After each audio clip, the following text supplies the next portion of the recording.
ইতিহাসের সর্বোচ্চ বাজেট নিয়ে আজ সংসদে যাচ্ছে নতুন সরকার। 2026-27 অর্থবছরের জন্য প্রস্তাবিত এই বাজেটের আকার ধরা হয়েছে 9,38,000 কোটি টাকা। প্রশ্ন হলো, এই বিশাল বাজেট কি সাধারণ মানুষের জীবনে স্বস্তি দেবে, নাকি সামনে অপেক্ষা করছে আরও বড় কোনো চ্যালেঞ্জ? প্রধানমন্ত্রী তারেক রহমানের নেতৃত্বাধীন সরকারের প্রস্তাবিত প্রথম বাজেটে বিশেষ গুরুত্ব দেওয়া হয়েছে অর্থনৈতিক বিকেন্দ্রীকরণ, অবকাঠামো উন্নয়ন, শিক্ষা, স্বাস্থ্য এবং মানব সম্পদ খাতে। একই সঙ্গে মূল্যস্ফীতির চাপ কমিয়ে সাধারণ মানুষকে কিছুটা স্বস্তি দেওয়ার কথাও বলা হচ্ছে। অর্থমন্ত্রী হিসেবে প্রথমবারের মতো প্রস্তাবিত এই বাজেট ঘোষণা করবেন আমির খসরু মাহমুদ চৌধুরী। ফলে স্বাভাবিকভাবেই এই বাজেট ঘিরে আগ্রহ অনেকটা বেশি।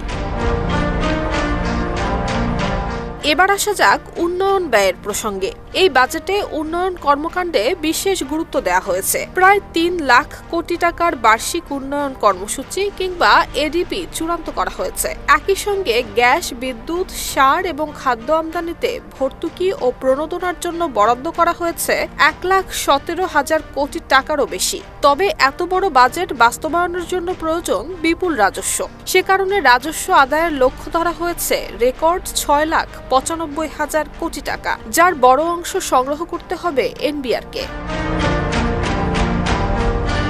অন্যদিকে বাজেটে দেখা যাচ্ছে ইতিহাসের সর্বোচ্চ ঘাটতি। এই ঘাটতি পূরণে সরকার দেশি বিদেশি উৎস থেকে ঋণ নেয়ার পরিকল্পনা করেছে। আর শুধু ঋণের সুদ পরিশোধেই ব্যয় হবে 1,27,500 কোটি টাকা।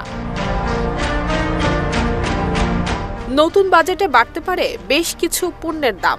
এর মধ্যে রয়েছে সিগারেট, কাজু বাদাম, আমদানিকৃত মাছ এবং বিভিন্ন বিলাসী পণ্য। অন্যদিকে ফ্রিজ, এসি, স্থানীয়ভাবে উৎপাদিত মোবাইল ফোন, ল্যাপটপ এবং কিছু নিত্য প্রয়োজনীয় পণ্যের ক্ষেত্রে স্বস্তির খবর রয়েছে। সবচেয়ে আলোচিত বিষয় হলো প্রথমবারের মতো 5 বছরের আয়কর রোডম্যাপ।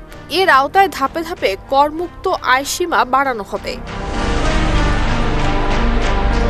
সব মিলিয়ে রেকর্ড আকারের এই বাজেট এখন তৈরি করেছে নতুন প্রত্যাশা। তবে এর প্রকৃত সাফল্য নির্ভর করবে বাস্তবায়নের উপর। কারণ কাগজে কলমে পরিকল্পনাকে বাস্তবে রূপ দেয়াই হবে সরকারের সবচেয়ে বড় চ্যালেঞ্জ।